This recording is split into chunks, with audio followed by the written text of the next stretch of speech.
If you've ever been involved in scaling up a business, you know that the idea of systems can really get messy when we start getting into more complicated roles and tasks. In the next few minutes, I'm going to share with you a couple incredible tools that work hand in hand to help make it so much easier to scale up.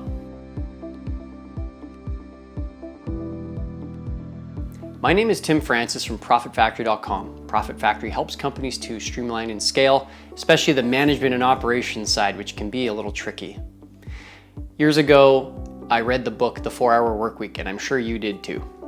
In it, Tim Ferriss tells a story of outsourcing all of his customer service to a call center.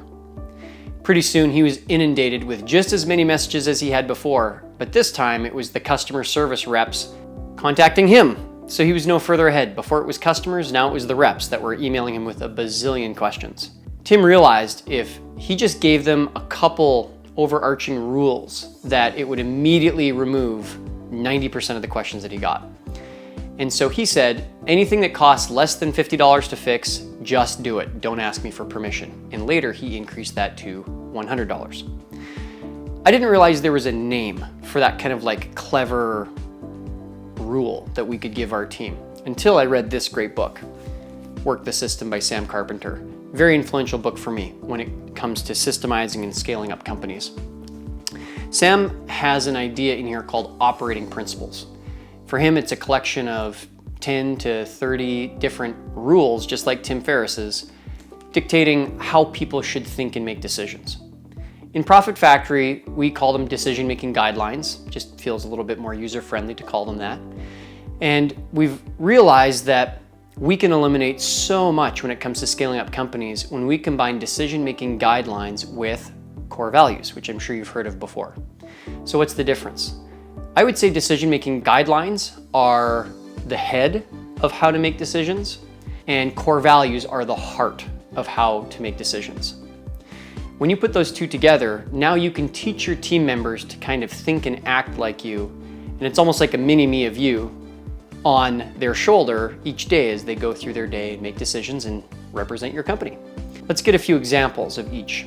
So let's start with core values. I think it's really important that core values, you have as few as possible while still being complete about things. In Profit Factory, we've got 3. Number 1 is be accountable and transparent. The second core value is show people you care.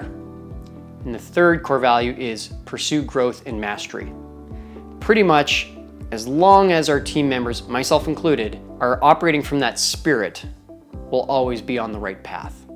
Now, being on the path is really important. Knowing exactly which roads to pick and which to navigate, that comes down to our decision-making guidelines. So we've got, I think it's like between 20 and 30, and I'll give you a few examples. The first is double check everything before release. That tells every team member that before anything goes out, whether it's a Google AdWords campaign or a sales letter being sent via email broadcast, that they'll always double check.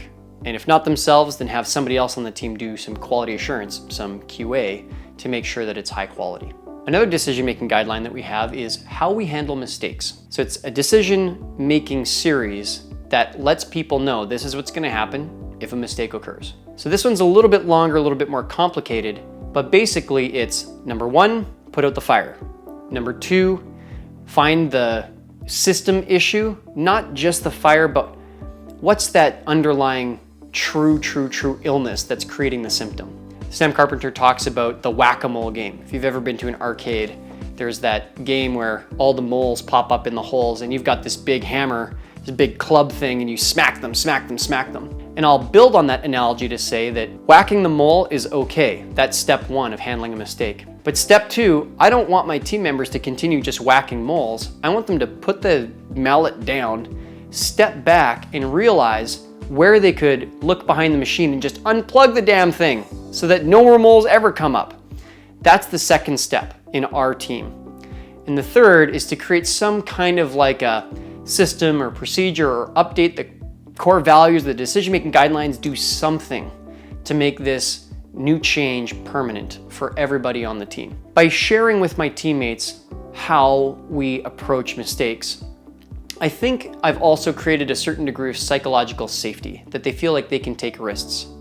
Because In that decision-making guideline, I also clearly state, mistakes are almost always system issues, not people issues. And again, I can thank Sam Carpenter for inspiring that thinking. And if a mistake happens once, it's learning.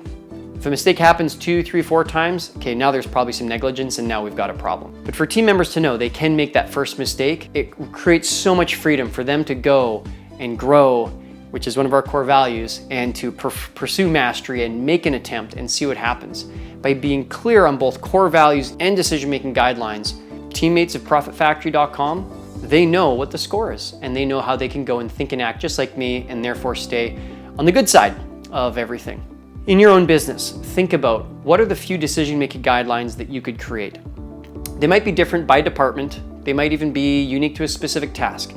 But like Tim Ferriss or Sam Carpenter or Tim Francis, think about where is that 80-20 rule sit? The few decision-making guidelines that would wipe out 80% of the questions that you get from your team members all the time. And likewise, when you think of those things that really anger or frustrate you when they happen in your business, that's probably a sign that it's bumping up against a core value that's not being met. So again, think about that. What really fires you up, good or bad? And that's usually the sign of a core value. What are the 2 to 4, maybe 5 core values max that are most important?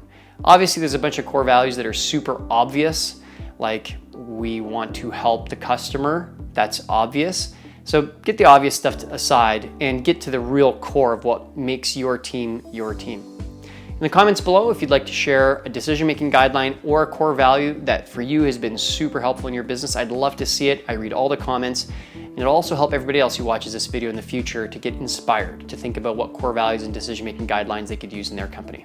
My name is Tim Francis from ProfitFactory.com. Thank you so much for watching.